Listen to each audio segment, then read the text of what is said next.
So self-awareness, or Pali term called Sampajanna, is very important in Buddhism, especially in the practice of insight meditation. Luanpor Pramote Pamojjo, he was a guest teacher here about 10 years ago. He got a lot of followers in Thailand. These are practicing students of his, over 100,000, probably more. But he stated that he had over 100,000 practicing students, but only a few, less than 100, probably around 30, that have realized the truth through proper self-awareness. Very important. It's like a pyramid, but proper self-awareness would take you there to see the truth.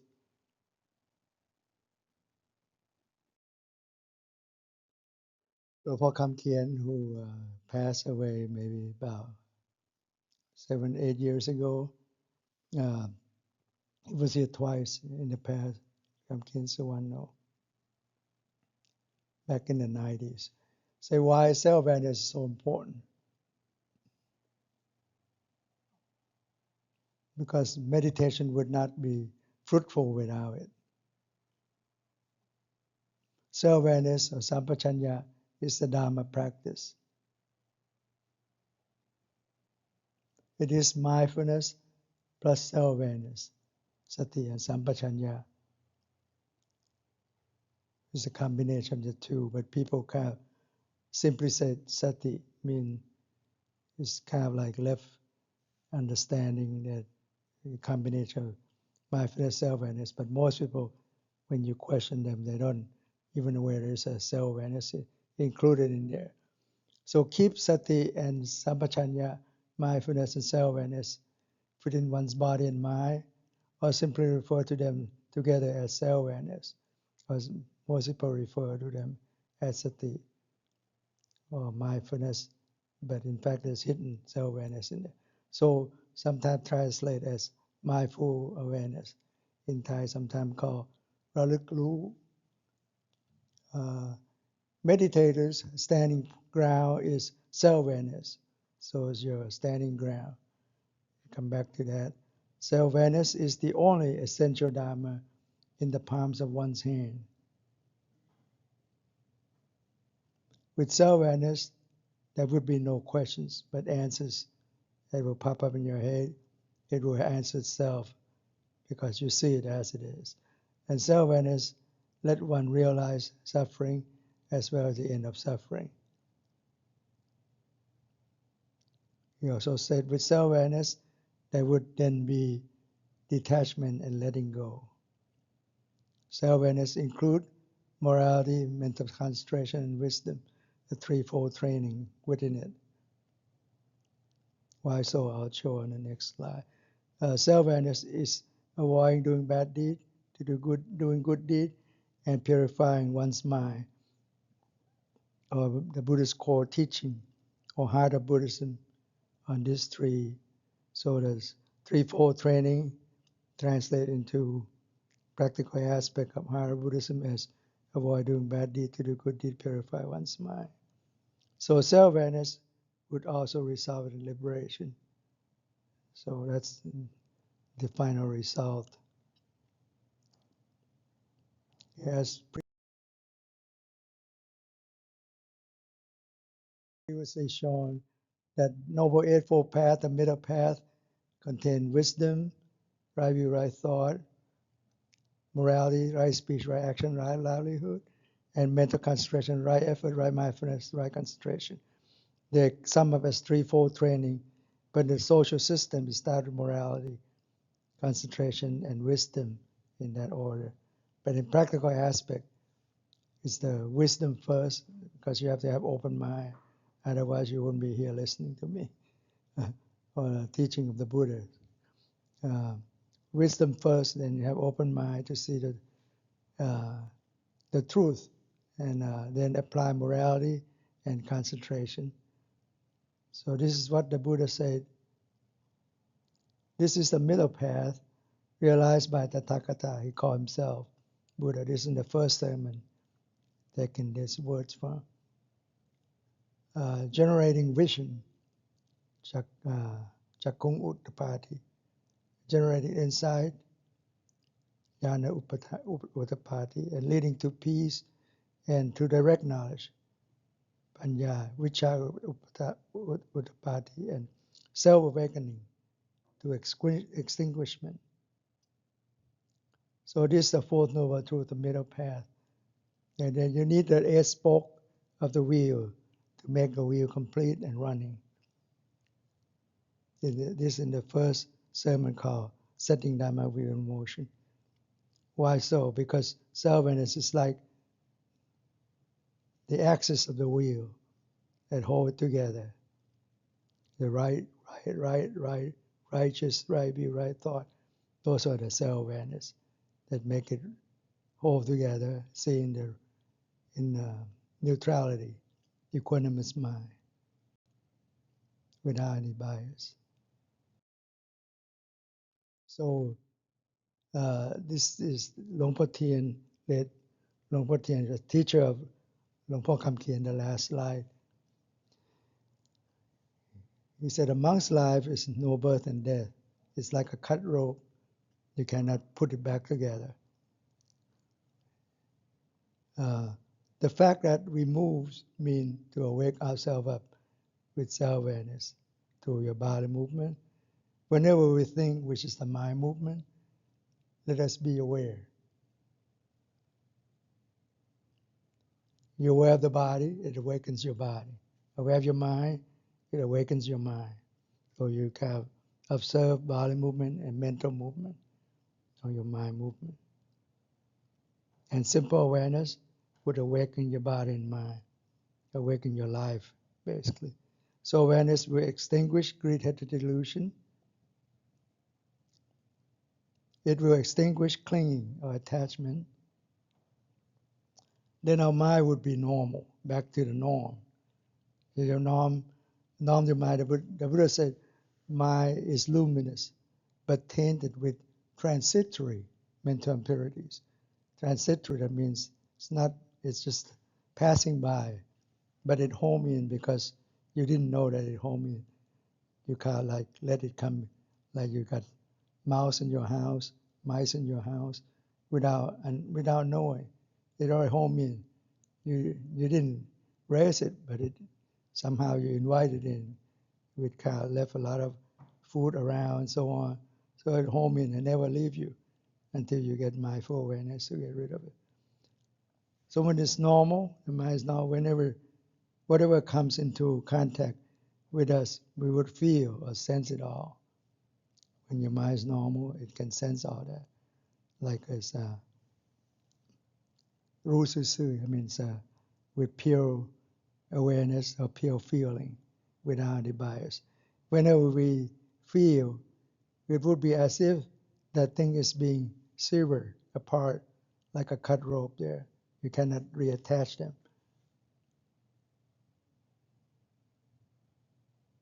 Then the person does not exist. There's no more self in there, like a cut rope. That is what is being said, that the Buddha killed people to death, leaving only the life of a monk. Why so? Because a monk's life, a true monk's life, has no birth and no death. I mean, he had reached nirvana, ultimate peace and happiness. There's no more rebirth. This is another student of Luangpor Tien on the last slide. Is my teacher, Kemananda. He's a lay person, but attained enlightenment. Self-awareness is, he said, is the Buddha. Or Sampajanna is the Buddha. It's a roadmap that you practice with this self-awareness. It's also the treasure. It will take you to the treasure or the goal or nirvana. So you keep practicing, walking, treading this path with self-awareness. It will just lead you there. So another great teacher, insight or vipassana, insight meditation master called Satya Narayan Goenka. He's a Burmese, and then he have left for India, his parents' homeland, and found a lot of center we call Vipassana center. There's some in Thailand too. There are about 3 in this country. And they have courses. Each one run about 10 days. So self-awareness is the Buddha's enlightenment, the greatest discovery by the Buddha. And then he said, this is a gift to mankind, if the Buddha's gift to mankind. Why so greatest discovery? Because Buddha took 6 years as an ascetic, searching for the truth. He trying to attain enlightenment through practicing through his body. But he discovered later on fasting, trying to hold his breath, push his tongue against the palate until he said the wind come out my ears, his ears, and almost faint, but didn't achieve anything. He said no one tried harder than him. And fasting until he passed out. He said this is not the way. He went to the middle path and discovered the truth. So he wasted 6 years there, trying the hardest way, but did not achieve enlightenment until he practiced through his mind with greatest discovery and attain enlightenment and give to mankind that way. So in my view, I keep saying Buddha nature is in everyone. In Thai called Buddha power or no Buddha. In my view, this is a self-awareness, Sampajanna. As mentioned earlier, he said, mind is luminous, but tainted with transitory mental impurities. So basically, that's not the true nature of the mind, which is luminous mind. Transitory, that means that you got uninvited guests homing in with great-headed delusion. And the Buddha said, you yourself have to make the effort. The Buddha only points out the way. He cannot anoint you to be an enlightened being, cannot do that, or he cannot enlighten you. You have to do it yourself. And this Buddha nature already in everybody, is in everybody, exists in everyone, regardless of age, sex, race, literacy, dialect, profession, or even religious belief. You know it or not, it's there, but you need to awaken it up to practice like we did for Foundations of Mindfulness, to awaken it up. So self-awareness is basically in the Buddha nature, in my view, and you can come to enlightenment and to clear your mind to the point of luminous mind, equanimous mind, so on, and nirvana, ultimate peace and happiness. One time the Buddha come to the Acacia forest, and he sat the group of monks down and said, ask a monk, do you think, and he picked up a handful of leaves in his palm and said, do you think the leaves in my palm is more or less than the leaves in the forest behind you? Obviously, it's, in the forest is much more. He said, then the Buddha explained that the Dharma he had realized with his great wisdom was much more than the Dharma that he had proclaimed. That the acacia leaves on the trees were more than those leaves in the palm of his hands, which basically the Four Noble Truths and dependent arising, which you can realize through awareness, self-awareness, or inside wisdom with vichara, panya. And then the Buddha then explained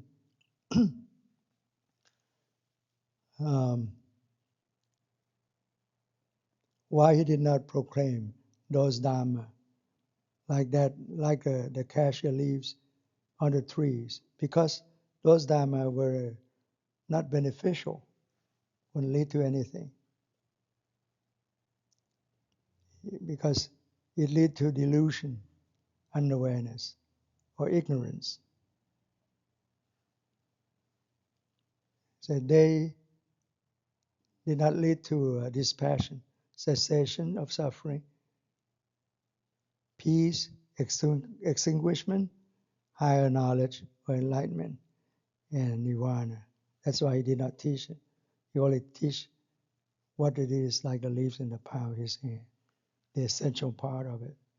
This is Noble Eightfold Path, dependent arising, which is a simplified form of the Four Noble Truths. In fact, he attained enlightenment on dependent arising and nirvana, which is the end of dependent arising. And he can sum it up as the arising pathway, as the first two noble truths, suffering which need to be realized, and the second is cause of suffering need to be eradicated. The first one is suffering need to be comprehended, to know the problem exists in every life because of suffering. Because of suffering, there's a cause of it. So cause of suffering, the second noble truth, need to be eradicated. When you eradicate the cause, then there's no consequence, which is suffering. It's gone too. So suffering is already to be comprehended. So you acknowledge the problem first, like you got a leak in the basement, you need to fix it. That's the cause of the water coming in through that, something like that. So, and then the third one is the end of suffering, but you need the fourth noble truth, which is middle path I showed earlier, to end the suffering. Middle path to end it. So it's about cause and effect. The third one is to be realized, nirvana or nirodha. And the fourth is to need to be practiced or developed, or the middle path. So what is mindfulness and self-awareness? In general, people talk about mindfulness. What is it? Mindfulness is like paying attention to the present moment with intention while letting go of judgment. So non-judgmental awareness, basically. When you talk about mindfulness, the combination of the two virtue. The first one is mindfulness, sati. It's self-recollection, self-remembrance, or relikda in Thai. Like you remember coming here since this morning, you get ready, make time to come here. But my mindfulness start a week earlier, last Saturday. I have to find out what should I talk to you about this week, and so on. And it end here, not into the future. So it start from the last moment that you have mindful on the subject up until now, not into the future. So it can have self-remembrance in there, self-recollection involved in there. What about self-awareness? Or Sampajanna, ความรู้สึกตัว is clear comprehension, clear knowing, full awareness, conscious awareness. Basically, it's wisdom in action, or the wisdom that right in front of you that working on it, the subject, ปัญญาเฉพาะหน้า. And basically, this is called virtue of great benefit, or ธรรมะมีอุปการะมา as mindfulness and self-awareness. So this is like example of self-awareness, like you circle your finger, embedding mindfulness at the moment, at the movement, you gain self-awareness in return. It's as simple as that. Because when you feel it, that means there's no thoughts in there. If you have thought in there, you're not aware of it. So self-awareness this is through your body movement, or you can open and close your fist, or touch the tip of your fingers together. You will feel very pronounced self-awareness without thoughts in there. So immediate fresh feeling that you sense physically, but through your mind, that's self-awareness. So right mindfulness and self, basically, in the Noble Eightfold Path is basically mindful awareness. Like it could mean pure perception, choiceless awareness, unbiased perception, perceiving without passion, and non-judgmental knowledge, non-judgmental knowing, unknowing knowing, knowing without biased thoughts. That means when you said unknowing knowing, that's from Kemananda, he said that. And people won't understand what it meant. That means you just simply acknowledge knowing without any thoughts, or knowing without biased thought. Or some teacher would say perceiving with wisdom, not problem, in whatever you encounter, arisen through your one side, ear, nose, tongue, body, and mind. You perceive non-judgmentally, unbiasedly. That's a true definition of mindfulness. It combined there. So self-awareness of subtle movement, sampajanya, that we just, the Buddha would cite similar example like this everywhere in the Buddhist canon, in where many places he would say the same thing. Aware when you're stepping forward or backward. For example, you go you use the restroom at the airport. They always have a tiny space in there. You try to move forward and backward mindfully with self-awareness, not to touch the toilet bowl, not to hit the door, and so on. So in the cramped space, so we always be mindful there. Or looking ahead or sideways, you see what's ongoing in the world. And stretching, bending, like you do dynamic meditation of Luangpor Tien that you just practice. And like we did during the first hour or so, or getting dressed that we do at least twice a day, morning and night, or coming here, you need to get dressed, or eating, drinking, chewing, tasting, urinating, defecating. So every detail, minor movement in your daily life, you'll be aware of it. Not to waste the time away without knowing. Or walking, standing, sitting, or laying down. Basically, it includes the four major movements or four major posture in that subtle movement there. Or waking up, talking, or remain silent. Remain silent sometimes even harder. People keep talking in their head all the time and spit out in words and gossips and so on. So what's the purpose of doing self-awareness? Number one purpose, why doing it? It's to awaken your body and mind by being aware of your body and mind. And secondly, suitability. What's the best environment to do self-awareness, practice self-awareness? It can be any mundane thing, like while you're sweeping floor, cooking, watching, walking, breathing, any subtle movement, or any place, anywhere, anytime that you gain self-awareness. It can be at home, at work, or at the temple, or any place that you can awake your self-awareness up. So it can be any time while you're driving and so on. It alerts you, it makes you more aware of what's ongoing around you. So any place, anywhere, anytime can be that. When you awake yourself up with self-awareness. Domain of meditation is your body and mind, or name and form. Name is the mind, nama, or name, which is the mental aspect, and form is your body. So body and mind, basically you observe yourself, not anyone else, not you or other people, just yourself. Observe it, monitor it. That's the four foundations of mindfulness we practice. And reality, what's the result of it? We see the reality, the three universal marks or characteristics of existence in all phenomena that govern everything in the universe. What you see and not seeing, dark energy, dark matter you can't see, or the physical world, only 4%, 96% is unseen. But they're all included they follow these three universal marks. So like dark energy push the universe apart, and dark matter hold it together in the galaxy to hold together and so on. But none of this would apply to nirvana, which beyond the universal system, because it's the background of the universe, has no beginning, no end. Basically, these three characteristics are impermanence, unstable, imperfection, unbearable, and selflessness, uncontrollable or not self. So it governs everything in the universe, including your mind is selfless and is uncontrollable because it runs around all the time.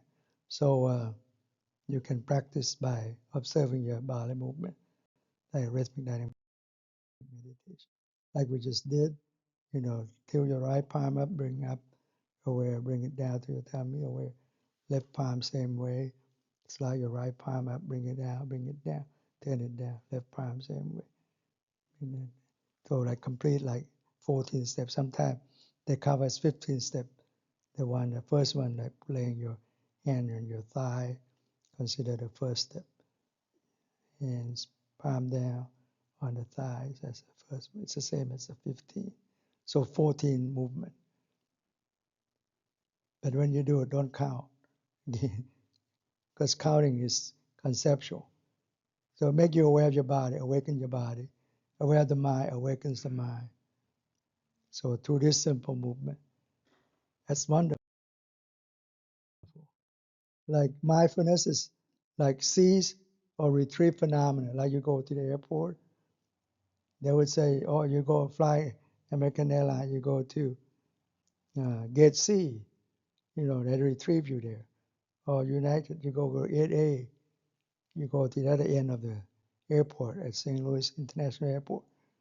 They retrieve you. They check you don't want to go on this flight and so on. You have to have right document and so on. They kind of like mindfulness retrieve you there. And self-awareness is like wisdom in action, investigate phenomena. Like you have a right passport or right ID card, they scan you, x-ray your belonging, yourself, being x-rayed, so there's no hidden weapons and so on. Nothing hiding in your carry-on, a backpack. So basically, mindfulness, retrieve phenomena, and self-awareness, investigate the phenomena. And you practice like that to develop this mindfulness and self-awareness continuously, 24/7, like we just did the first hour on dynamic rhythmic meditation. Follow the 4 foundations of mindfulness to observe, self-observation, self-monitoring. You're not monitoring anyone else. Just monitor yourself by observing your body, feeling, mind, mental phenomena, 4 aspects of life that we all dwell in. To get rid of desiring, apicca, and undesiring, tomanat, basically, the nature that pop up at your body, feeling, mind, mental phenomena. The 4 aspects of life with pure awareness and mindfulness. That's the pure perception. So it's like playing a musical chair. Like your mind can engage in only one mental object at a time. Can do on 2 things. You can be laughing and crying at the same time. There's different mental mood, mental object. If you can do both, you can be you lost your mind, or a mad person. So when one is aware, unawareness disappears. เมื่อรู้ก็ไม่หลง It's as simple as that. Just like a king being retrieved, he will cease to be on the throne. He's not going deer hunting or chasing girls. He's just being in command on the throne. So he's ruling with self-awareness, with wisdom in action. So he's fully alert. He's being retrieved on the throne, not roaming around, wasting time out there.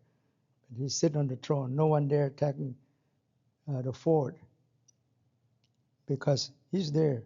He can defend and protect his fort or his home palace. So mind can only engage in one mental object at a time. So why don't you embed it with mindful awareness instead of unawareness? It's simple as that.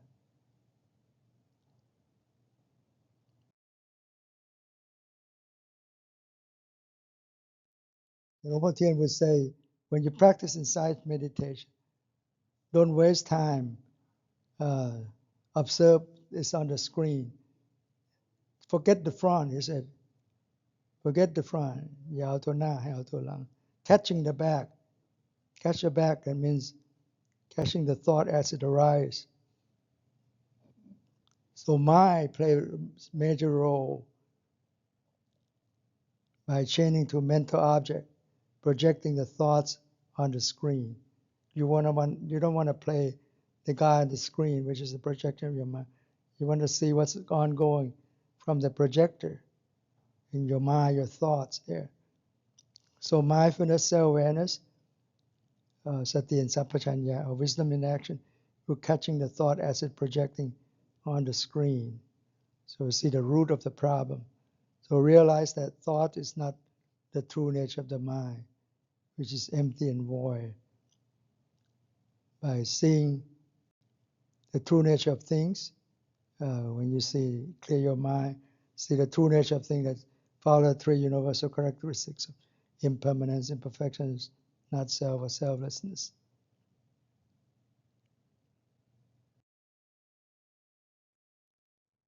So like observe, like your mind is like the monitor, the traffic monitor, like you have bird eye views. Observe your mental object or your thoughts. It's like each car, different mood, different car, different brand, electric car or engine car, fossil driven car or bus.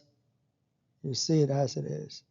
Unbiasedly observe with equanimous mind and do not anticipate in what you would see or will see. And don't indulge when you see it, oh, this is a nice car. Jump into it, you're in the thought already. Don't indulge here. And don't intervene, whatever it is, just let it pass. Don't anticipate, don't indulge, don't intervene. Like you see thing passing by without jumping to this car or this flight and that flight, then you end up in the biased thoughts. So it's been shown with the brain wave, like when you practice insight meditation, your brain is running in the gamma wave or self awareness or insight. And normally we function at beta wave, the top wave there, at 12 to 38 hertz or cycle per second. The beta wave is the wave while you're awakening. That means you're full of thoughts there in that 12 to 38, less than 40. But above that, 38 to 90 is a gamma when you have self-awareness. So when you run like that, like police run at 90 miles an hour, can catch thieves or robber at 38 miles an hour for sure, right? If you had a better car, yeah, that means you have to practice into the gamma wave. I mean, with self-awareness, you can get into there. And then when you relax, it becomes alpha wave, which is 8 to 12, 11.5 hertz, a little bit slower. You see the wave is slower. Even slower than that, when you theta wave, you're more relaxed, not only dozing off, you're in deep relaxation, 47.5. And delta wave, you're in basically in the dreaming. You sleep, or you're sleeping or dreaming as well. 0.5 to 3.5 hertz. The theta is 4 to 7.5 from relaxation to down to delta wave. And then even deeper than that in the delta, 0.5 hertz. I mean, you're in deep and dreamless, I'm sorry, in deep sleep and dreamless. Very slow wave there. It turned out when you dream, you're in the beta wave, just like when you're awake. So when you dream, it only happens when, with the REM sleep, rapid eye movement, that's the only place in your whole body that moves is your eyes. Because your body is being paralyzed through your brain, it had the inhibitory center in your brain, not to let you move. So while you're dreaming and thinking, like when you're awake, because you try to solve the daily problems you have problem in your mind. You try to bring up the scenario, like how to get to that goal that you wish for, or you need to do exam, pass this test. You kind of dream about it. It's like a beta wave in your dream. So when you do that, you have to inhibit your bodily movement. Only allow one place that moves your eyes. I mean, you're in that emotion. But what happens if you don't have this inhibition? You may sleepwalk, and you may harm other people or harm yourself. You may fall off the stairs, or you may end up eating a lot of food without knowing. Open up refrigerator and sleepwalking, clean up refrigerator at night. So, so you're in beta wave. You're thinking in your dream. It might not be as clear as while you're awake, but you're acting that, trying to solve the problem that you have in mind. There's some people who reach, they call it epsilon, like in the yoga, the yogi, epsilon or subdelta. Their brain is so slow, 0.25 to zero point 0.4 hertz, very slow. Their body is stiff like a log. I think we showed one time a video like that. Even kids, adolescents, and novice can turn into the body in that posture of their meditation. And they're stiff as log. You can lift them up in that posture. Sometimes I have to lay them down so they won't fall and hurt themselves. In general, they don't because their body kind of frozen. Like rigor mortis, people that recently died would be like that. The actin myosin stop engaging together. It kind of lock it in, and it stays stiff for several hours until the enzyme come into cleaning up, and then it become relaxed again. But in Buddhism, there are few people who reach hypergamma over 100 hertz with self-awareness, and very rare is lambda over 200 hertz cycle per second.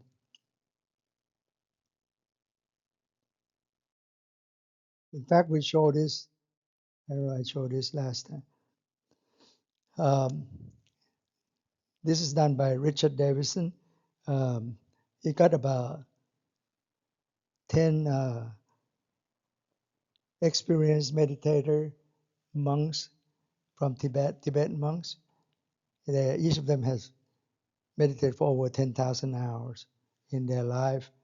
And one of his young teachers, you see in the middle part of the slide there, the middle panel, the dark band there, those are high frequency, like in there in the gamma wave. So, and then some of them, he said one of his young teachers reached 400 hertz cycle per second, even at night, like on the middle panel on the right side. They reach very high, 400, 500. Even the whole night stay like that. I mean, he doesn't sleep at all. His mind's awake. So because he's in the gamma wave, hyper gamma or lambda wave there, very high, alert there. So their mind, that's why he don't know what to explain. I told him because it's well known that enlightenment in our tradition, enlightened being doesn't dream. So they don't go into beta wave, like in the dreaming state I showed you earlier, just like daytime thinking, dreaming. So they in higher wave than that, higher frequency. So they catch all the dream and thoughts. So that's why they don't dream. And there's also change in the brain. These people that meditate on mindful breathing, loving kindness and compassion, they call it open monitoring. And sometimes they ask you to focus attention, which is tranquility meditation, basically. Or people that, he said, even on the left side, very left panel on the circle, even experienced meditator that might drift. And once they realize that might drift, they have to push a button. It goes into the top panel. So what happened is that on the left panel, on the left side of the circle, when you're absent-minded, when your mind drift, the brain kind of like concentrate through a functional MRI scan. It shows where the oxygen being consumed as a precuneus in the green, dark green area there, and in the band in the middle, in the band in the orange, that's posterior cingulate gyrus cortex, and then in the back part of the brain, which is posterior inferior parietal region. So when your mind drifts, then when you're in the bias, it falls into that area, as well as the red area there in the temporal lobe, which gives a conceptual knowledge. And some of the blue area, that's the frontal lobe, about the thoughts. But when you're aware, it turns into the green on the top panel there, which is the insula. So this come up the difference in terms of concentration meditation. Basically, it's called Aramanupanishana, or object scrutinizing jhana, which is the current term called focus attention. I showed you earlier when your mind is drifted. Your mind concentrates on mental objects. Meditative absorption, focus on the object, or concentration or tranquility meditation. And basically, in this type of meditation, the focus is placed and fixate on a single object, such as breath, to cultivate calmness and stillness of the mind. Or in current term, then they coin the term focus attention. It's like you shine the flashlight or spotlight into one direction. I just went through a cave in Thailand that filled with water, stream water, and you go on a log with the guide, and she would shine a light onto the wall, just like with this tranquility, just show you what's on the wall, the cave and so on. But she also had a kerosene lamp that can lift up and show everything around the log that we were riding on, and so on, and can see everything around you. So different purpose, different effect on that. It's like when you concentrate meditation, you focus light as one beam, or your mind focus on the object, like you're being strapped. So you don't gain any wisdom on that. But even that sometimes can lead to samadhi, or ecstatic meditation, the attainment of pure exaltation through deep meditation. Namely, you can get into the four form jhana and four formless jhana, rupa prom and arupa prom. And so it's cultivated through sati, mindfulness, but lack self-awareness. So you can retrieve and concentrate on the object without wisdom, basically. Therefore, no wisdom, and by itself will not lead to enlightenment. Because you would do this all your life, you will not attain enlightenment. But on the other hand, Lakhanupanishana is characteristic examination, jhana, concentration on characteristic. That means insight meditation. They're like path and fruition. There are 4 levels. extreme enterer, the path of stream enterer, and the fruition become a stream enterer. The once returner is on the path of developing, and then the fruition become a once returner. And then the non-returner on the path and the fruition of non-returner, and the full enlightened one on the path and the fruition of it. So there are 4 levels there that lead to the supramundane level or nirvana. It's sometimes is being labeled on the current term open monitoring. So these are vipassana insight meditation. It's called Lakkhanopanicca because of observing all conditioned nature being embedded with 3 universal characteristics, a mark of existence, of impermanence, imperfection, selflessness, and not self. So 4 path is called Lakkhanopanicca because it focused on nirvana. I'm sorry. 4 path Lakkhanopanicca because it make vipassana or insight successful. And the fruition, the 4 fruition is called Lakkhanopanicca, same name, because it focused on nirvana with one of the path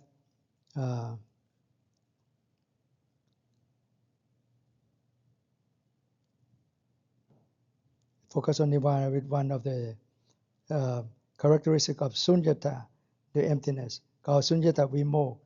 You may achieve nirvana or enlightenment through that way, sunyata vimokkha or emptiness, or silence, animita vimokkha. And some may do apanihita vimokkha or desireless apanihita vimokkha.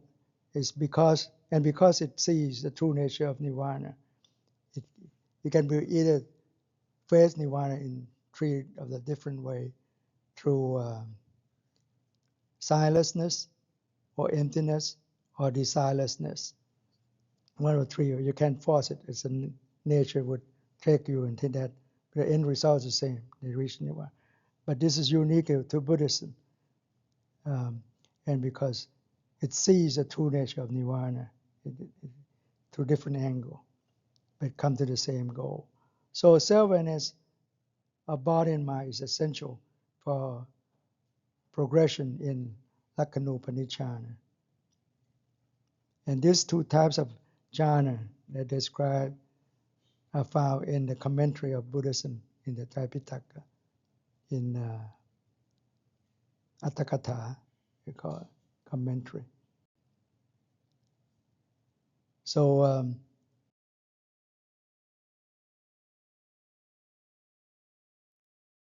that's how it works. The Buddha described this in the 4 foundations of mindfulness, that in the modern term on this diagram there, you see like a car or iPhone, a laptop or house. You say, oh, that's my friend's house, or that's my house, that's my iPhone, iPad, and so on. You put the label there. But the Buddha said the way it works is through 6 sense organ. They describe this in 4 foundations of mindfulness. 6 sense sphere, awarenessทาง body and mind, with the corresponding consciousness, at contact, when you see sight, sound, smell, taste, touch, thoughts, contact result in feeling. That's kind of fixed. You can't do anything. You just perceive neutrally first. Then you end up with pure perception, sanya. End up with, followed by biased perception, sanya chetana. That means you already have chetana, which means intention. That means you have bias in there, embedded there, because you slip. You're not seeing things actively. You're passive on that. It slipped through. So we end up with craving, disturbing thought, and bias, and obsessive thoughts in that sequence. So that end up with the biased perception, end up with the I tag, or self-image, hologram, self-concept that your mind generates through your thoughts, because lack of mindful awareness is slipped from pure perception into biased perception. It generates a sense of self in the act of knowing. So Professor Damasio was saying in parallel, he was saying so that in parallel with generating mental patterns for an object, the brain also generates a sense of self in the act of knowing. But you can see on the right side, the Buddha did not say that. He said it's not parallel, it's sequential. And because of sequential, that's a good thing that you can nullify this lower part of the slide, the lower pathway. Because of the phantom ego or self-image hologram that we generate because of lack of mindful awareness, and end up with the second noble truth as cause of suffering, which is sensual desire, liking and disliking, bhava tanha and vibhava tanha, kama tanha. And basically,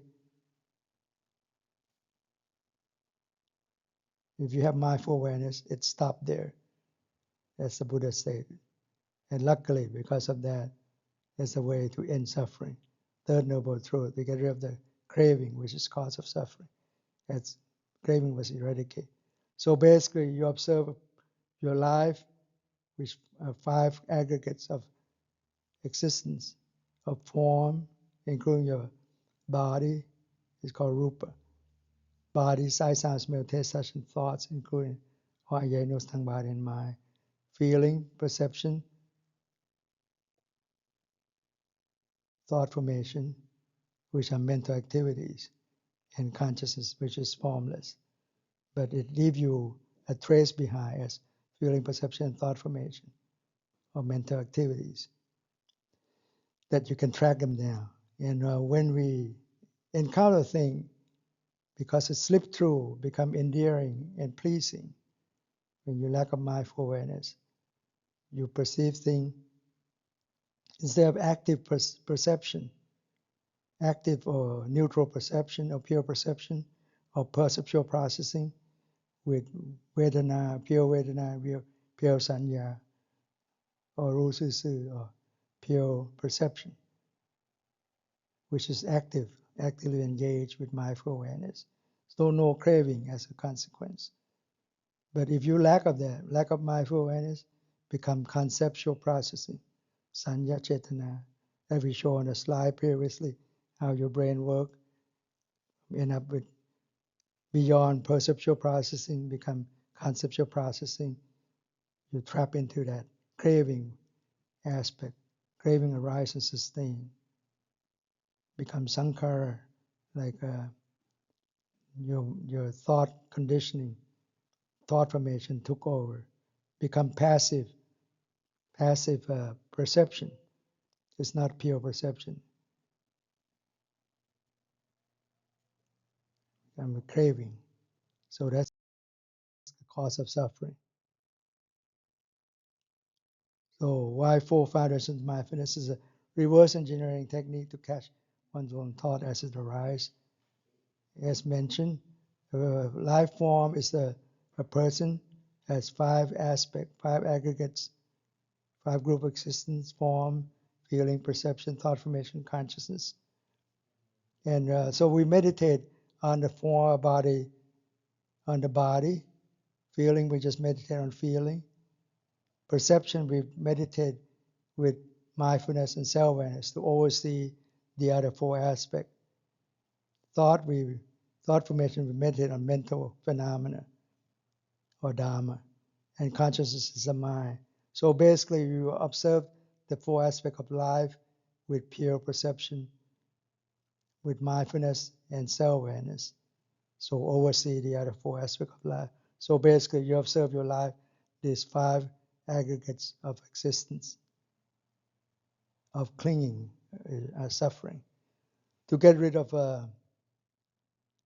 desirable, pitcha, and then dominance, undesirable nature that work to please your phantom ego, which is nothing really existing, as it's only the consequence of your biased thoughts that generate a sense of self without knowing the truth. So basically what it is, you're in the thoughts. So thought deal with space and time. So basically you remember things of the past, of the previous time, at this in that moment, basically you're in the conceptual, virtual phenomena, samut banyat, not the ultimate reality, not paramatta satya. So you're in the thoughts, which is called avijja. Avijja means a fool or deluded. It means you're not knowing the Four Noble Truth, not knowing suffering, cause of suffering, end of suffering, path to end of suffering. Like I mentioned, these are cause and effect. The second is the cause of the first, and the fourth is the cause of the third, which is the consequence. And the fifth is you're being trapped in the thought of the past. Think of thing that happened a year, 2 years ago. It pop up in your head. You start getting mad or furious because of that thoughts. Or sometimes you daydream into the future. Sometimes it's the thought that came from the past into the future, the number 7. Cause and consequence into the whole stream of thoughts. And you don't know the present moment is the result of the dependent arising. It doesn't exist by itself because you have decided to be here. That's why you're here. Cause and effect. It may have started this morning, a week ago, and so on. So everything has cause and effect. The Buddha said past is gone. Future hasn't arrived. Why? Don't waste time on it. Be in the present moment. And the present moment is that volition or intention is karma. So you act out what your mind dictates or your intention. So you need to practice mindful awareness. Initially it's weakened. You can't do anything. You see the thought, but you let it pass, roaming around, tearing things apart, tearing and doing damage in your house. But the kitten couldn't do anything. He sees it because it's not swift enough, don't have enough strength. What happened? You train mindful awareness, become a big cat, can kill the mouse or the rat in one swoop. And then basically, Luanpor Tien said, you need to keep your mind like at the entrance of the cave. Not to a wandering mind outside the cave, and not to fixate your mind inside a cave. But you say as if you're standing at the cave entrance. That means by observing, be aware externally and internally, not only just internal. Have to be external to see what's ongoing, changing nature around you. Aware internally only 60 to 70%. So don't fixate your mind by staying inside a cave. You wouldn't gain anything but like a focused flashlight, or see only one thing, which is whatever object of your meditation. But you need to be aware externally, 30, 40%, to see the changing nature. So you aware of your body, your posture internally, aware of happiness and neutral feelings. What happened, the external aspect. You're aware of a bodily movement at your body, comfort, discomfort on your feeling. And your mind, you observe your mind with joy and bliss, which lead to calming, happiness, and steady mind. And steady mind would energize your mind to see the true nature of things. And your mental phenomena, you can meditate on 5 hindrances, like sensual desire, ill will, which will obstruct your progress in meditation. You won't gain steady mind when you have those. Or drowsiness, or anxiety, irritation, or doubt will be your hindrance towards mental concentration. 5 aggregates we talk about: form, feeling, perception, thought, formation, consciousness. 6 sense sphere, eye, nose, tongue, body, and mind. 7 factors of enlightenment, like mindfulness, Sati Sampajanna, Sampajanna, Dharma investigation, unbiasedly with self-awareness.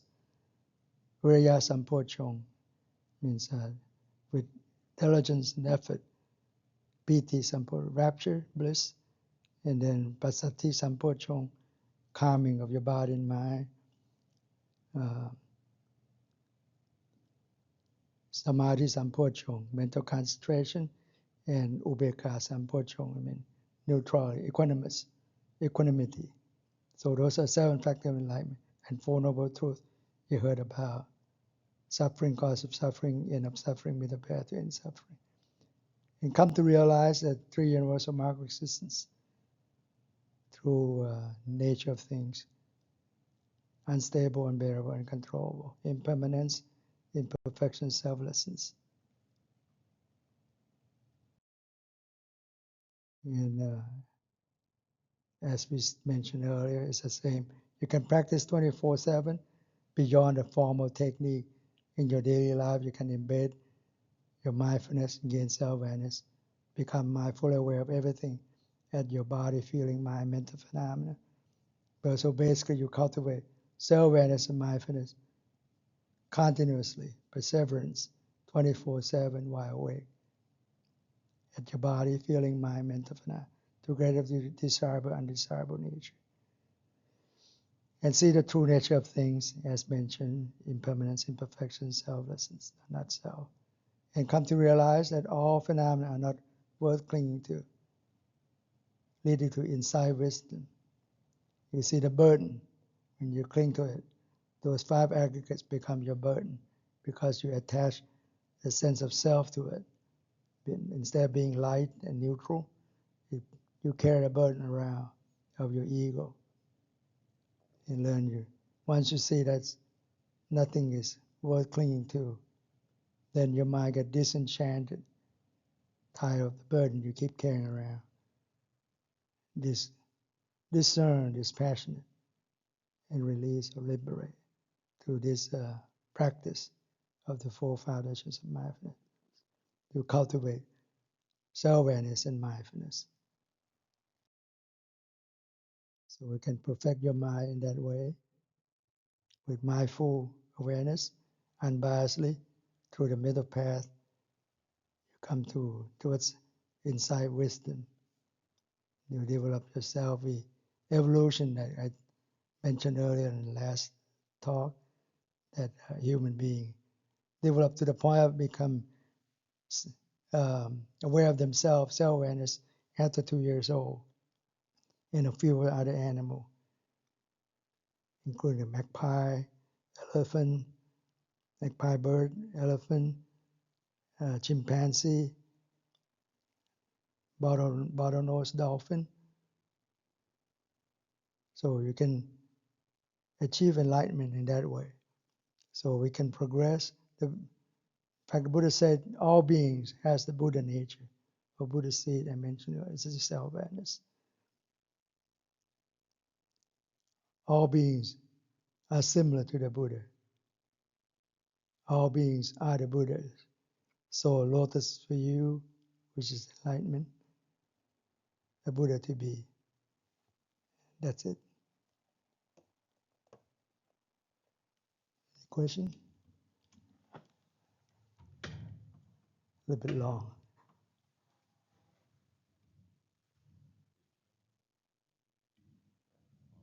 Okay. Since we can't be aware or observe all 5 khandhas at the same time,